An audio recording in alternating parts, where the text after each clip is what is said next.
দৌলত যাওঁতে এগৰাকী কণমানি ভাগিনে মোক হাতত ধৰি কৈছিলে যে মামা এইবাৰ সমাজ অধ্যয়নৰ মেট্ৰিকৰ পেপাৰখন খুব টান হৈছে, মোক 10 নম্বৰ এক্সট্ৰা কৰি দিব লাগিব। নগাঁৱলৈকে যাওঁতে 16 তাৰিখে নগাঁৱত গৈছিলোঁ, তাতো এগৰাকী ভাগিনে এনেকেই কথা ক'লে, আৰু বৰদোৱাতো আন এগৰাকী ভাগিনে একেই কথা ক'লে যে সমাজ অধ্যয়নৰ পেপাৰখন এইবাৰ মেট্ৰিকত খুব টান হৈছিলে। মই প্ৰত্যেকটো কথাই চিৰিয়াছলি লওঁ। গুৱাহাটীত আহি সেবাৰ চেয়াৰমেনক মই সুধিলোঁ যে সমাজ অধ্যয়নৰ পেপাৰখন সঁচাই টান হৈছিল নেকি। সেবাৰ অধ্যক্ষ ডাঙৰীয়াই মোক ক'লে যে প্ৰশ্নখনৰ পেটাৰ্ণ বদলিছে। যোৱা বছৰো প্ৰশ্নখনৰ পেটাৰ্ণ বদলোৱা হৈছিল আৰু এইবাৰো পেটাৰ্ণটো বদলোৱা হৈছে যাতে ছাত্ৰ ছাত্ৰীসকলৰ জেনেৰেল নলেজৰ পৰীক্ষা সেবাই ল'ব পাৰে। ব্যৱস্থাটো আদৰণীয়, কিন্তু যদি মোৰ ভাগিনবিলাকে আকৌ মেট্ৰিকত ফেইল কৰি যায় তেতিয়াহ'লে কেনেকৈ হ'ব? সেইটোতো হ'ব নোৱাৰে। সেইকাৰণে মই সেবাৰ অধ্যক্ষক মই অনুৰোধ কৰিছোঁ যে আপুনি চাব, যদি মোৰ ভাগিনবিলাকৰ পৰীক্ষা সমাজ অধ্যয়নখনত বেয়া হয় কিন্তু আন পেপাৰবিলাকত ভাল হয়, তেতিয়াহ'লে এইবাৰ সমাজ অধ্যয়নত আমি সকলোকে অতিৰিক্তকৈ কিবা নম্বৰৰ ব্যৱস্থা কৰি হ'লেও ভাগিনসকলক মেট্ৰিক পাছ কৰাৰ সুবিধা কৰি দিব লাগিব। তেখেতে মোৰ অনুৰোধক বিবেচনা কৰিম বুলি প্ৰতিশ্ৰুতি দিছে, আৰু সেয়েহে ময়ো ভাগিনসকলক ক'ব খুজিছোঁ যে সমাজ অধ্যয়নৰ কাৰণে আমি আৰু চিন্তা কৰিব নালাগে, সকলোৱে মিলি চেষ্টা কৰিব যাতে আমাৰ পৰীক্ষাটো আমি ভবাৰ দৰে নহ'লেও আমি যাতে কিছু হ'লেও অতিৰিক্ত নম্বৰৰ সুবিধা লাভ কৰিব পাৰোঁ। মই ভাবোঁ যে এই ঘোষণাটোৱে ভাগিনসকলৰ চিন্তা কিছু দূৰ কৰিব। এতিয়া মই ফেচবুক লাইভতে পাই আছোঁ PGT ৰিজাল্ট কেতিয়া দিব, গ্ৰেজুৱেট টিচাৰৰ ৰিজাল্ট কেতিয়া দিব। মই হ'ব খোজা শিক্ষকসকলক এটা অনুৰোধ কৰিম যে আপোনালোকে যদি ধৈৰ্য যদি আপোনালোকৰ নাথাকে, তেতিয়াহ'লে আপোনালোকে শিক্ষক হৈ ছাত্ৰ ছাত্ৰীসকলক ধৈৰ্য, নিয়মানুৱৰ্তিতা, শৃংখলাবদ্ধতা এই জ্ঞানবিলাকৰ বিষয়ে কেনেকৈ আপোনালোকে ল'ৰা ছোৱালীক শিকাব? মই আপোনালোক যি ধৰণে উদ্গ্ৰীৱ হৈ আছে, মোৰ চিন্তা সিমানেই বাঢ়ি গৈ আছে যে আপোনালোকে একোজন প্ৰকৃত শিক্ষক হ'ব পাৰিবনে নাই। সেয়েহে যিমানেই আপোনালোকৰ চিন্তা বাঢ়িছে, নিযুক্তিৰ তাৰিখো মই 15 দিনকৈ আগুৱাই লৈ গৈ আছোঁ, যাতে আপোনালোকৰো এটা ধৈৰ্যৰ পৰীক্ষা আমি ল'ব পাৰোঁ। তথাপিতো আপোনালোকে যিহেতু সুধি থাকে, সেইকাৰণে মই উত্তৰ দিব খুজিছোঁ। মে' মাহৰ প্ৰথম সপ্তাহত পোষ্ট গ্ৰেজুৱেট আৰু গ্ৰেজুৱেট টিচাৰ যি 9075টা পদৰ গ্ৰেজুৱেট টিচাৰৰ নিযুক্তি পৰীক্ষা হৈছিল, তাৰ ফলাফল সেবাই ঘোষণা কৰিব। কিন্তু তাৰ পিছত আপোনালোকৰ ডকুমেণ্ট ভেৰিফিকেশ্যন হ'ব আৰু ফাইনেল নিযুক্তি 10 অক্টোবৰত হ'ব। আৰু 10 অক্টোবৰলৈ আপোনালোকে ধৈৰ্য ধৰিবই লাগিব, কাৰণ আমিও আপোনালোকৰ অকণমান ধৈৰ্যৰ পৰীক্ষা কৰিব খুজিছোঁ। ঠিক সেইধৰণে যিসকল শিক্ষকে মোক সুধি আছে 5550ৰ লিষ্ট কেতিয়া দিব, আপোনালোককো মই জনাব খুজিছোঁ যে এপ্ৰিল মাহৰ ভিতৰত আমি আপোনালোকৰ ডকুমেণ্ট ভেৰিফিকেশ্যনৰ কাম শেষ কৰিম। মে' মাহৰ পৰা আপোনালোকৰ প্ৰভিজনেল লিষ্ট ওলাব, কিন্তু নিযুক্তি 10 অক্টোবৰত হ'ব, আৰু তেতিয়ালৈকে আমি সকলোৱে ধৈৰ্য ধৰিম।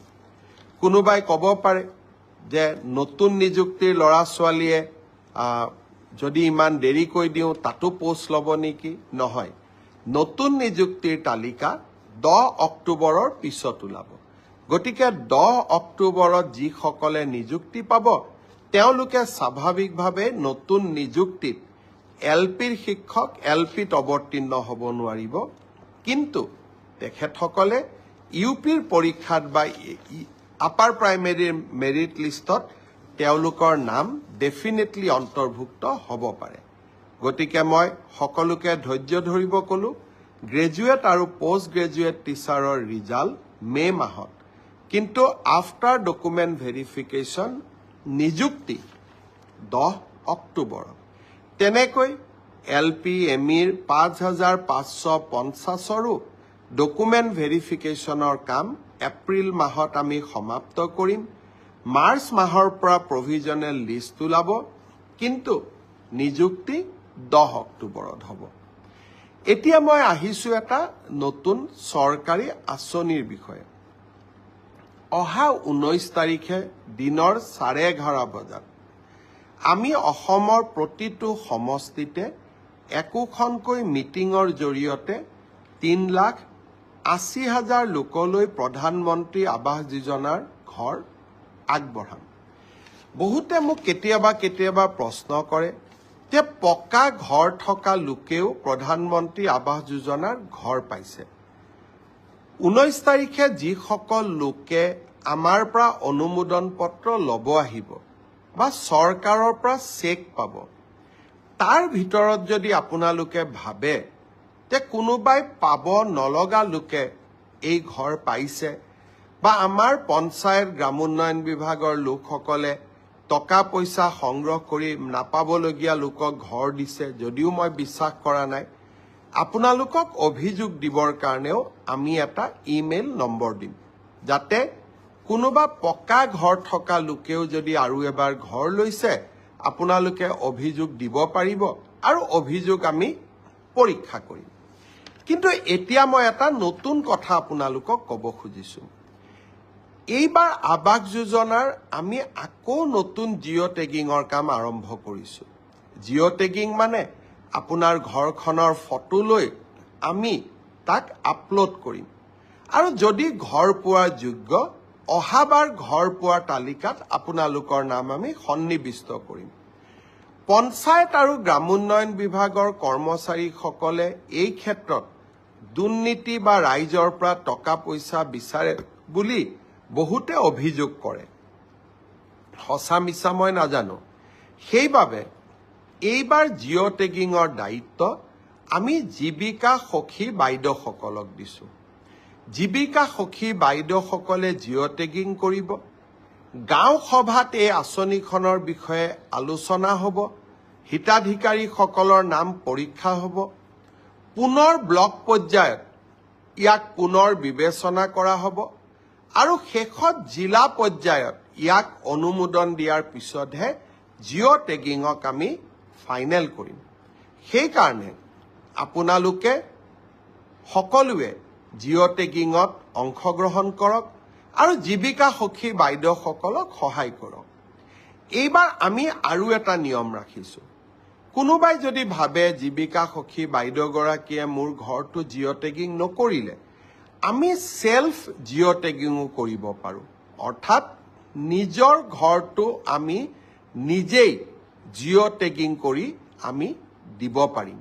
এই ধৰণৰ সেলফ জিঅ' টেগিঙৰ সুবিধা এটাও এইবাৰ আমি এই নতুন জিঅ' টেগিঙৰ সৈতে সন্নিৱিষ্ট কৰিছোঁ। জীৱিকা সখী বাইদেউসকলে জিঅ' টেগিং কৰিব। মই বিশ্বাস কৰোঁ যে বাইদেউসকলে এটকাও কাৰোৰ পৰা নোখোজে আৰু কোনোবাই খুজিলেও নিদি নিজৰ নামটো নিজেও জিঅ' টেগিং কৰিব পাৰিব। 19 তাৰিখে নতুন ঘৰ পাবৰ কাৰণে আমি যি সভাৰ আহ্বান কৰিছোঁ 126টা সমষ্টিত, সেই বিষয়ে মই আৰু অলপ মোৰ ভাষণত তাৰ বিষয়ে আপোনালোকক বুজাই দিম। ADRE ৰিজাল্ট দিলে মই অত্যন্ত আনন্দিত যে তৃতীয় আৰু চতুৰ্থ শ্ৰেণীৰ ৰিজাল্ট দিয়াৰ পিছত সকলোৱে এটা কথা স্বীকাৰ কৰিছে যে এই ৰিজাল্ট মেৰিটৰ আধাৰত হৈছে, মেধাৰ ভিত্তিত হৈছে। আৰু সঁচাকৈ চৰকাৰী চাকৰি আমি মেধাৰ ভিত্তিত দিয়াৰ বাবে প্ৰতিশ্ৰুতিবদ্ধ। এতিয়া কোনোবাই মোক কৈছে, মামা কাট অফ নম্বৰ বহুত হ'ল। কাট অফ নম্বৰটো চৰকাৰে নিয়ন্ত্ৰণ নকৰে। যদি 3,000 পোষ্ট থাকে, আমি 2জন কৰি বা 3জন কৰি উত্তীৰ্ণ প্ৰাৰ্থীক মাতো। 3000 পূৰণ 2, 3000 পূৰণ 3, 9000। মেৰিট মতে 9000 নম্বৰটো আহি যোৱাৰ লগে লগে 9000 নম্বৰ লাভ কৰা ব্যক্তিজনৰ যিটো নম্বৰ সেইটোৱে কাট অফলৈকে ৰূপান্তৰিত হয়। কাট অফ কোনেও বনাই নিদিয়ে। কাট অফ ছাত্ৰ ছাত্ৰীসকলৰ পৰীক্ষাৰ ফলাফলে নিৰ্ণয় কৰে। কোনোবাই যদি ভাবে যে কাট অফ বেছি হৈছে, তাৰ মানে ইয়াকে বুজাব পাৰি যে সঁচাকৈয়ে এইবাৰ পৰীক্ষাৰ ফলাফল যোৱাবাৰতকৈ ভাল হৈছে। অসম পুলিচৰো দ্বিতীয় কাট অফ নোলায়, কিন্তু বছৰটোৰ শেষৰ ফালে আমি আকৌ নতুন অসম পুলিচত খালী হৈ থকা পোষ্টসমূহ আমি এডভাৰটাইজ কৰিম। কোনোবাই যদি পোৱা নাই, হতাশ হ'ব নালাগে, দৌৰৰ প্ৰেক্টিচ অব্যাহত ৰাখিব লাগে। এডিআৰই পৰীক্ষাৰ প্ৰসংগতে মই উল্লেখ কৰিব খুজিছোঁ যে এডিআৰইৰ 4ৰ্থ বৰ্গৰ পৰীক্ষাৰ বাবে এতিয়া এটা অৰেল টেষ্ট হ'ব। এই অৰেল টেষ্ট আমি জুন মাহত অনুষ্ঠিত কৰিম। লগে লগে এডিআৰইৰ 3য় বৰ্ষৰ পাছ কৰা ছাত্ৰ ছাত্ৰীসকল বা যুৱক যুৱতীসকলৰ বাবে এটা স্কিল টেষ্ট হ'ব। সেই স্কিল টেষ্টটো আমি অহা জুন মাহত আমি আৰম্ভ কৰিম। আমাৰ লক্ষ্য হৈছে যাতে এডিআৰইৰ নিযুক্তিও আমি 10 অক্টোবৰত দিব পাৰোঁ আৰু নৱেম্বৰ, ডিচেম্বৰ, জানুৱাৰীৰ ভিতৰত এডিআৰইৰ নতুন এডভাৰটাইজমেণ্টটো আমি যাতে দিব পাৰোঁ।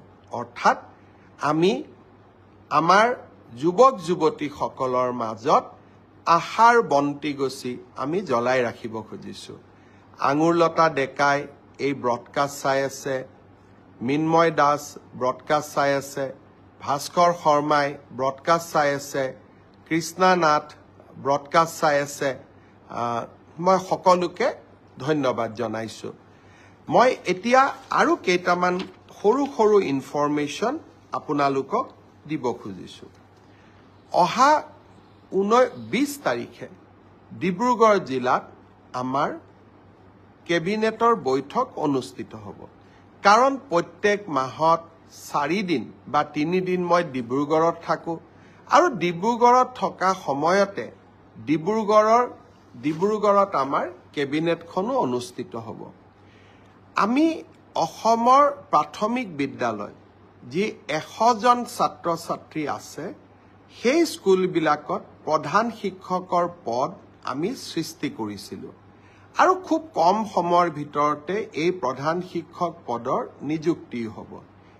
এইবাৰ আমি চিন্তা কৰিছোঁ যে 50জন থকা প্ৰাথমিক বিদ্যালয়সমূহতো 50জন ছাত্ৰ ছাত্ৰী থকা প্ৰাথমিক বিদ্যালয়সমূহতো আমি প্ৰধান শিক্ষকৰ পদ সৃষ্টি কৰিব পাৰোঁ নেকি? এই বিষয়ে আমি কেবিনেটত ডিব্ৰুগড়ত আলোচনা কৰিম। প্ৰাদেশিকৰণৰ আইনখন সংশোধনৰ বাবেও ইতিমধ্যে আমি সংশ্লিষ্ট সকলোৰে লগত কথা বতৰা পতা আৰম্ভ কৰিছোঁ, যাতে সকলোৱে এই ক্ষেত্ৰত যিমান দূৰ পাৰোঁ 2006 চনৰ আগত স্থাপন হোৱা শিক্ষানুষ্ঠানসমূহক আমি যিমান পাৰোঁ আমি যাতে ন্যায় দিবৰ কাৰণে আমি চেষ্টা কৰিব পাৰোঁ। মই আজিৰ এই ব্ৰডকাষ্টত অংশগ্ৰহণ কৰা সকলোকে আকৌ এবাৰ ধন্যবাদ দিছোঁ। ফাকুৱা হৈ গ'ল আৰু দৌল উৎসৱ হৈ গ'ল। গৃহমন্ত্ৰী ডাঙৰীয়াৰ সফল অসম ভ্ৰমণৰো সামৰণি পৰিল। ইয়াৰ মাজত 2-এটা সৰু সুৰা ৰাজনৈতিক ঘটনাও নঘটা নহয়।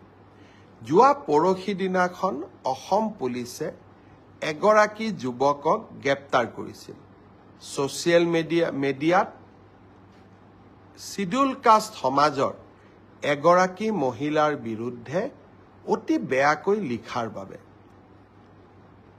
অসম মহাপুৰুষ শ্ৰীমন্ত শংকৰদেৱ আৰু মাধৱদেৱৰ অসম, অসম লাচিতৰ অসম, অসম সাহিত্যৰথী লক্ষ্মীনাথ বেজবৰুৱাৰ অসম। প্ৰতিদ্বন্দ্বীকো আমি সমালোচনা কৰিম আৰু সমালোচনা কৰাৰ অধিকাৰ ভাৰতবৰ্ষৰ সংবিধানে আমাক দিছে। কিন্তু কোনোবা আমাৰ ৰাজনৈতিক প্ৰতিদ্বন্দ্বী হ'ল বুলিয়ে তেওঁক আমি ৰেপিষ্ট বুলি ক'ম, ঘৰ জোৱাই বুলি ক'ম, তেওঁৰ মিত্ৰ শহুৰকো আমি বিতৰ্কৰ মাজলৈ টানি আনিম। আৰু এনেবোৰ কৰাজনক ডাঙৰ ডাঙৰ সংসদত চিঞৰি চিঞৰি নৰেন্দ্ৰ মোদীক জ্ঞান দিব বিচৰা সংসদসকলে এনে ধৰণৰ উতনুৱা যুৱকক সমৰ্থন দিব, ই কেতিয়াও গ্ৰহণযোগ্য হ'ব নোৱাৰে। আমি অসম এখন সংস্কৃতিবান সমাজ। অসমৰ ৰাজনীতিত বাওঁপন্থী লোকসকলে কিছুমান আচহুৱা শব্দৰ যোগদান কৰোৱালে। অন্যথা অসমৰ লোকৰ কথা বতৰা সদায়ে মিঠা। আনকি আমি ইজনে সিজনক গালি পাৰিলেও সেই মিঠা শব্দৰে আমি ব্যৱহাৰ কৰোঁ। মই ভাবোঁ ৰাজনীতিত শালীনতা আৰু শত্ৰুকো অন্তত কথা কওঁতে সন্মানেৰে কথা কোৱা, এই সৰু সৰু জ্ঞানবিলাক আমাৰ যুৱক সমাজে আহৰণ কৰিব লাগে। আৰু কেতিয়াবা কেতিয়াবা আমি যেতিয়া ভাবোঁ যে কোনোবাই লক্ষ্মণ ৰেখা অতিক্ৰম কৰি গৈছে, তেওঁক আইনৰ শাসনৰ ভিতৰলৈ লৈ অহাটো আমাৰ দায়িত্ব আৰু কৰ্তব্য। ৰমেন্দ্ৰ নাৰায়ণ কলিতা ডাঙৰীয়াই এই ব্ৰডকাষ্ট চাই আছে, আমাৰ বিধায়ক, তেখেতলৈকেও মই ধন্যবাদ জনাইছোঁ। আমাৰ এই সময়ছোৱাৰ মাজতে অসমৰ বিত্তমন্ত্ৰী অজন্তা নেওগ ডাঙৰীয়ানীয়ে এই বছৰৰ বাজেট দাখিল কৰিলে। বাজেটত দুখীয়া দৰিদ্ৰ মধ্যবিত্ত সমাজক সহায় কৰাৰ কেইবাটাও আঁচনি সন্নিৱিষ্ট কৰা হৈছে। কংগ্ৰেছে কৈছে যে আমি হিতাধিকাৰীৰ সৃষ্টি কৰিব খুজিছোঁ। যদি আমাৰ কোনোবা আঁচনিয়ে দৰিদ্ৰজনক উপকৃত কৰে, মধ্যবিত্তজনক জীৱন যুদ্ধত অলপো সহায় কৰে, তেতিয়াহ'লে সেই কাম আমি কিয় নকৰিম? আমিতো চৰকাৰ গঠন কৰিছোৱেই দুখীয়া দৰিদ্ৰ আৰু মধ্যবিত্ত সমাজখনক সহায় কৰাৰ। কোনোবাই মোক উপলুঙাও কৰিছে যে অসমৰ নিজা ছেটেলাইট কেনেকৈ হ'ব পাৰে। কোনোবা দুই এজনে লিখিছেও যে আমি ছেটেলাইট কৰিব নোৱাৰোঁ। অসম্ভৱক সম্ভৱ কৰাই আমাৰ কাম। কাৰণ অসমৰ এতিয়া আকাশ চুবৰ মন। আমাৰ নিজৰ ছেটেলাইটে হওক, প্ৰটন থেৰাপিৰ কেঞ্চাৰ ৰোগৰ ট্ৰিটমেণ্টৰ বাবে প্ৰটন থেৰাপিৰ মেচিনে হওক, বা অসমৰ কলা সংস্কৃতিক সংৰক্ষণৰ বাবে অসমৰ নিজা OTT প্লেটফৰ্মে হওক, যি ভাবিছে ই অসম্ভৱ। মই ভাবোঁ যি অসমীয়াই এটা ৰাতিৰ ভিতৰতে গড় নিৰ্মাণ কৰি ৰামসিংহ ঔৰংজেবক ৰখাব পাৰিছিল, সেই অসমীয়াই আকাশত ছেটেলাইটো উৰাব পাৰিব, প্ৰটন থেৰাপিৰ মেচিনো আনিব পাৰিব আৰু নিজৰ OTT প্লেটফৰ্মো বনাব পাৰিব। বহুত বহুত ধন্যবাদ। জয় হিন্দ। আকৌ লগ পাম।